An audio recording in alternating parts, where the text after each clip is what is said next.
You are watching Access LaPorte County, Channel 97. Coming up next is the March 24th meeting of the LaPorte County Election Board Special Meeting. You can find more information for this meeting at www.accesslaportecounty.org. Call this meeting to order, LaPorte County Election Board. Could you stand for the pledge, please? Pledge allegiance to the flag of the United States of America and to the republic for which it stands, one nation, under God, indivisible, with liberty and justice for all.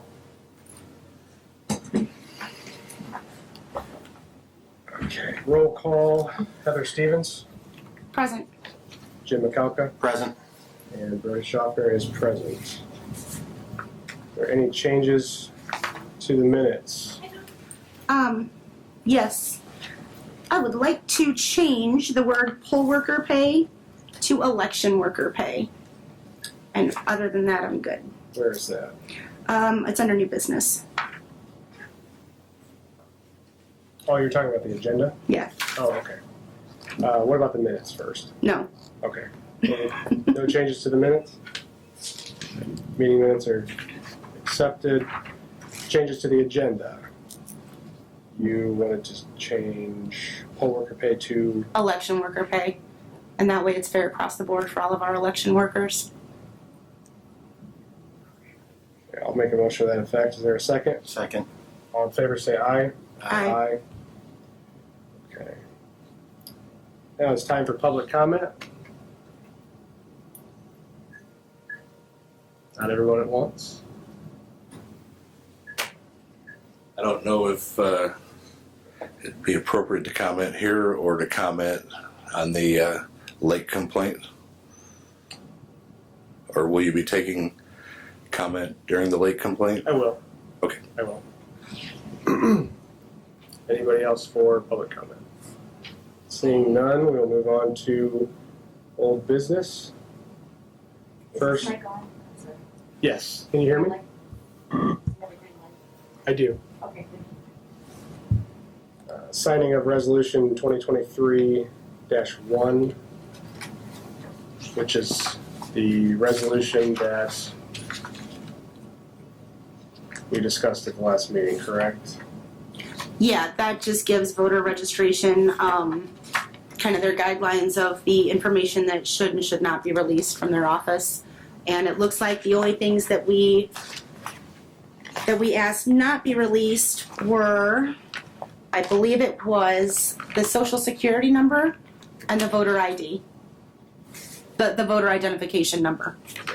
So other than that, everything else is public information. Okay. And that was signed?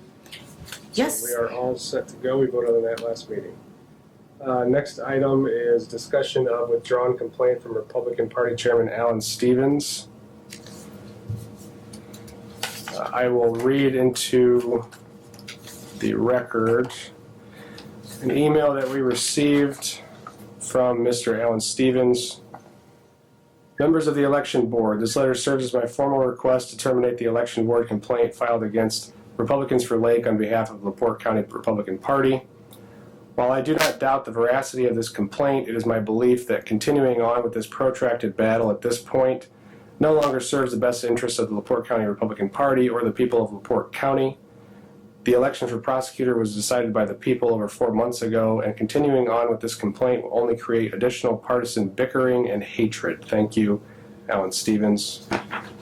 And one of the members responded, Mr. McAlka responded saying, "Thank you, Mr. Stevens. Although I do believe some of the factual allegations contained in the John Lake complaint are questionable, I definitely agree that the divisiveness between the parties is not good for either of the parties in LaPorte County, nor the voters. I would further hope that if similar issues arise between either party in the future, that the parties could informally contact each other to try to resolve potentially disputed issues prior to filing complaints and taking up substantial time at election board meetings. Thanks again, James McAlka." Public comment on the withdrawing of the complaint. Stole my thunder, Brody. I was going to read the... Okay. And the reason I read that into the record is due to the open door law, because we received information as a board outside of a public meeting. So, with that, I'm still waiting on guidance on how to proceed.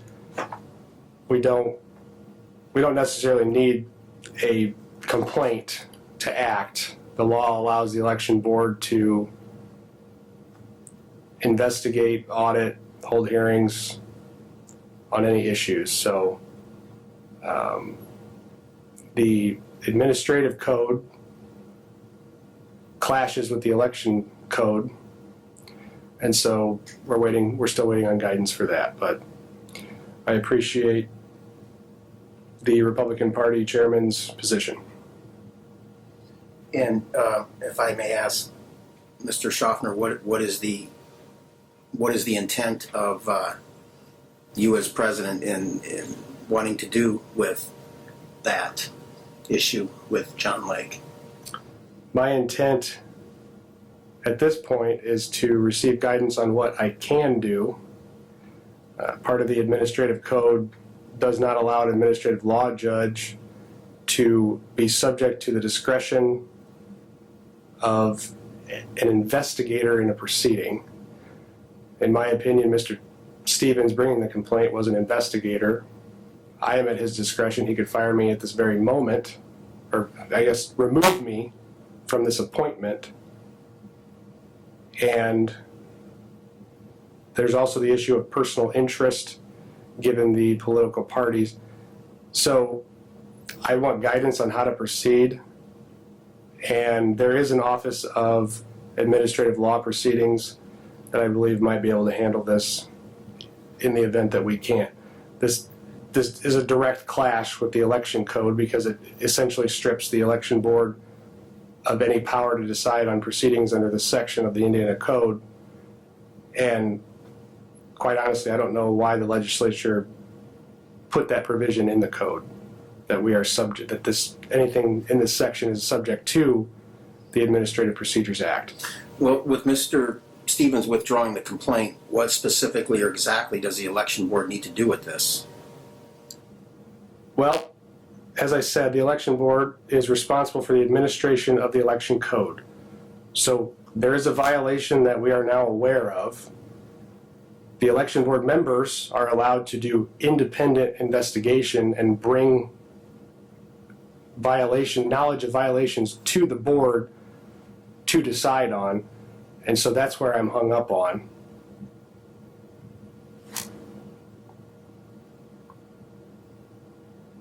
There was a violation, allegedly. And I just want to make sure we're proceeding. And so still waiting on the guidance. But we don't need a complaint in order to proceed on anything. If we receive a filing that we know is suspect, we can act on our own. This isn't like a tribunal court where we need a petition to do anything or a motion. We can act. Our duties are to administer the election code. Well, interestingly enough, the county election board is not subject to the Administrative Procedures Act. We are not a state agency. There's case law that specifically excludes us from the jurisdiction of the Administrative Procedures Act. If not for that provision in the code that says that proceedings are subject to that act, then we would be fine to proceed. And I don't know what proceedings means, and it's very vague. There's no case law at all, and so still waiting on guidance. So, and just a final comment, I presume then if there's going to be further analysis of the John Lake complaint, you'll give sufficient notice in order for us to be further heard on that. Is that correct? Correct. Because the Administrative Procedures Act requires it. Very good. So, all right. Any further discussion on that? No. Okay. New business. Approval of early voting locations and polling locations. those will actually go on the county website Monday morning. And they will be printed, they'll be published in the papers next week. But I needed to get the board together. I needed the vote, so All right, can I have a motion to that effect? so moved. I'll second that. All in favor, say aye. Aye. All right. Request for Clerk Stevens to approach commissioners and council to increase election worker pay. So traditionally, we were staffing our polling locations by precinct. That is because we are not yet a vote center county.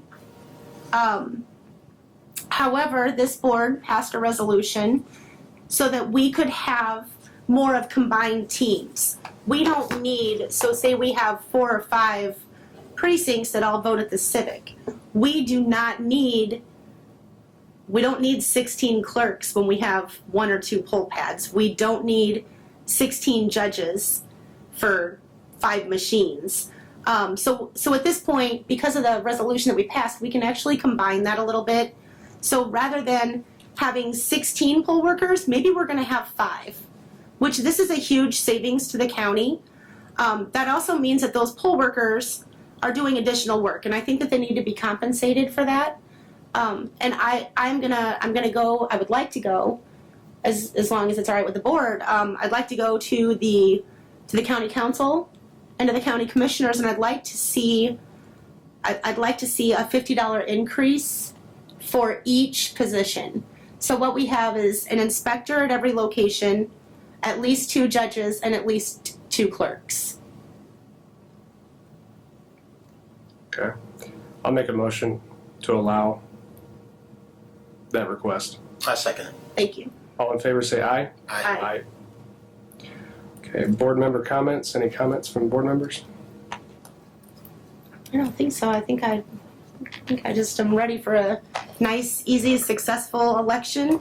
Let's make sure that everybody that wants to vote is voting. We did have some last minute things with the early voting due to the flood that happened over here. Again, traditionally we have voted right here. That's not the case this time. And because they had to move so many employees, we now have employees working at both locations that we had early voting. So we've had to do some maneuvering. So we have the 209 State Street, which is the State Street Church in LaPorte. And we are going to do early voting still at the corner of 8th and Wabash.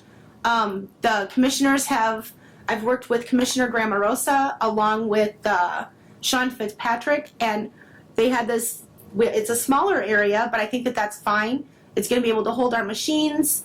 We have, everything is secure, so we're going to make it work. And then we are still working with Kingsford Heights, Michigan City, and LaPorte because we want that mobile unit going. I don't think that we may not necessarily need it going the entire month for a municipal election. I don't know, those of you that have seen the candidate list, there aren't many that are challenged. A lot of these are, there's no challenge. So there's not as much to vote for. I think Michigan City especially is going to have a great turnout because of the mayoral race on the Democrat primary ballot. So I just want to make sure that if people want to vote, that they are voting. Any comment on anything? The test for the voting machines is next Thursday. Public test is Thursday morning at 10 a.m. and that is where the public is welcome to come in. Party chairs are welcome. You come in, Microvote will be there with us. We're going to go through. We test a set number of machines. That number is set by the state. We test the machines, and basically what we're looking for is just to make sure that when you select a candidate and you push that button, that when those votes are tallied, that those candidates are getting the vote. So we just want to make sure that the equipment is working properly. All right. And I don't have any further comments. Okay. Can I have a motion to adjourn? Move to adjourn. Second. All in favor say aye. Aye. Aye.